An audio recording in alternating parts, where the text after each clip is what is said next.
Then the fifth angel sounded, and I saw a star from heaven which had fallen to the earth, and the key of the bottomless pit was given to him. He opened the bottomless pit.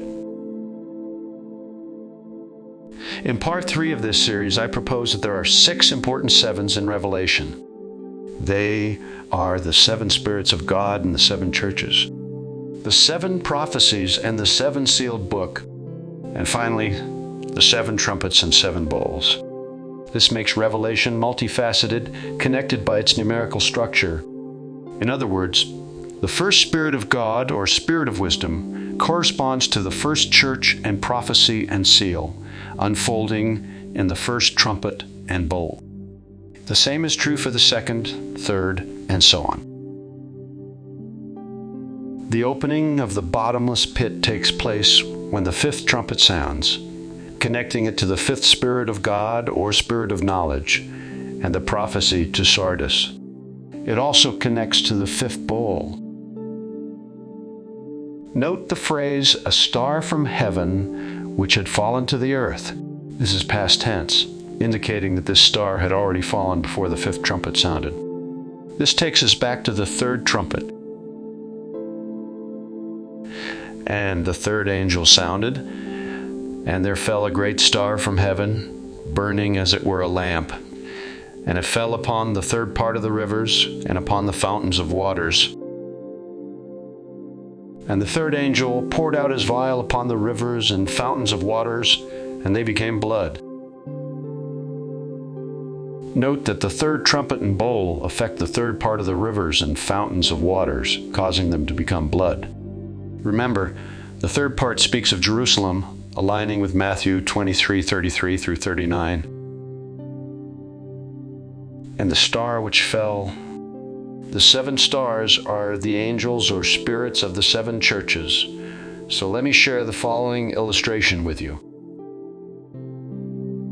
Using the 7-branched lampstand in the holy place of the tabernacle of witness, note where I placed the 7 spirits of God and the 7 churches on the branches. Note that the 3rd branch is the spirit of knowledge, which is also the 5th spirit of the 7 spirits of God. So we have a match with the 3rd and 5th trumpets. The falling of this star equates to the following. My people are destroyed for lack of knowledge. Because you have rejected knowledge, I reject you from being a priest to me. And since you have forgotten the law of your God, I also will forget your children.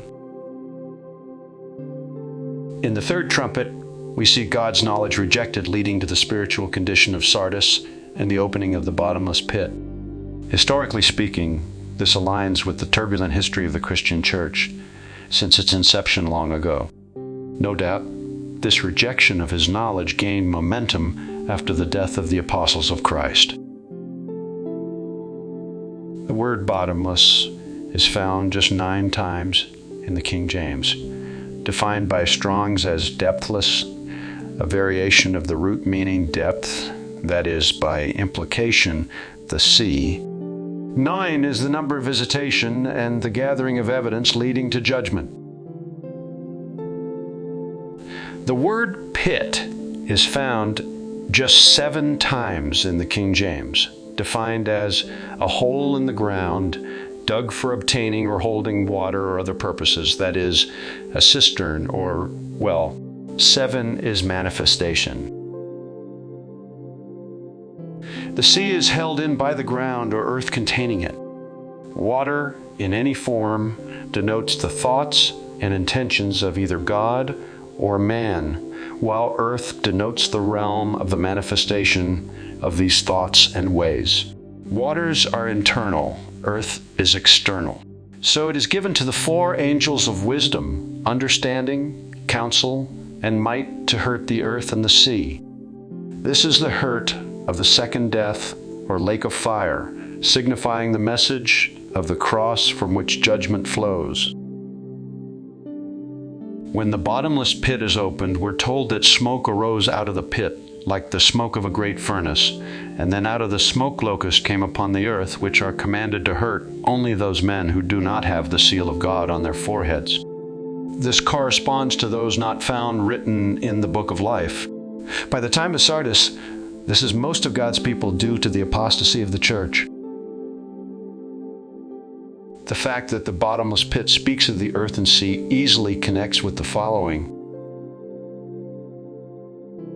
And the dragon stood on the sand of the seashore. Then I saw a beast coming up out of the sea, having 10 horns and 7 heads, and on his horns were 10 diadems, and on his heads were blasphemous names. In other studies, I define the beast coming up out of the sea as representing the carnal nature and mind.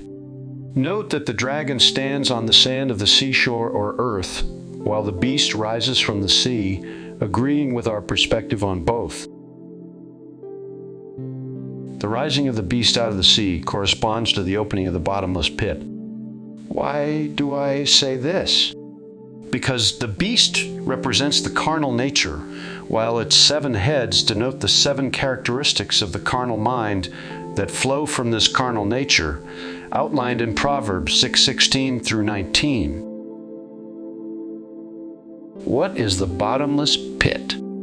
Based on our definitions of bottomless and pit, it is simply another facet or representation of the carnal nature and mind. Here's confirmation. The Lord saw that the wickedness of man was great in the earth, and that every intention of the thoughts of his heart was only evil continually. Sheol and Abaddon are never satisfied, and never satisfied are the eyes of man. Do we not see that evil continually and never satisfied go hand in hand and correspond to bottomless? Note the word Abaddon. This connects directly with the bottomless pit. They have as king over them the angel of the bottomless pit. His name in Hebrew is Abaddon, and in Greek he is called Apollyon.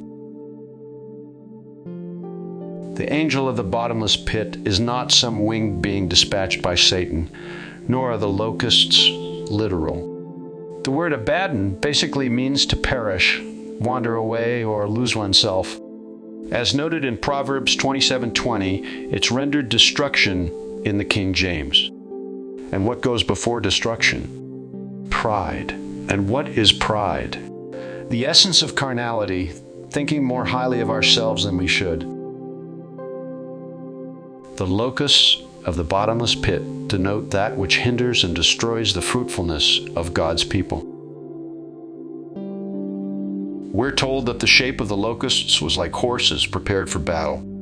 This connects to the idea of war throughout Revelation, albeit one between the carnal mind and the mind of Christ. The locusts have breastplates like breastplates of iron, typifying the hardness of heart resulting from pride, the 2 main characteristics of carnality.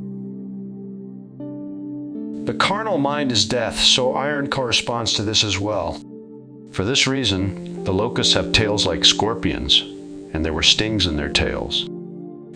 The sting of death is sin, and the strength of sin is the law, so we have further contrast between the carnal and spiritual minds, between the old covenant and the new, and between the law and its spiritual nature. As for the 5 months in Revelation 9:10, this is the space of time between the day of Pentecost in the 3rd month and the Feast of Tabernacles in the 7th month. I've given you a lot to consider, so I will close at this point. Please feel free to like or comment or subscribe, and thank you for being a part of Grain of Wheat Publishing.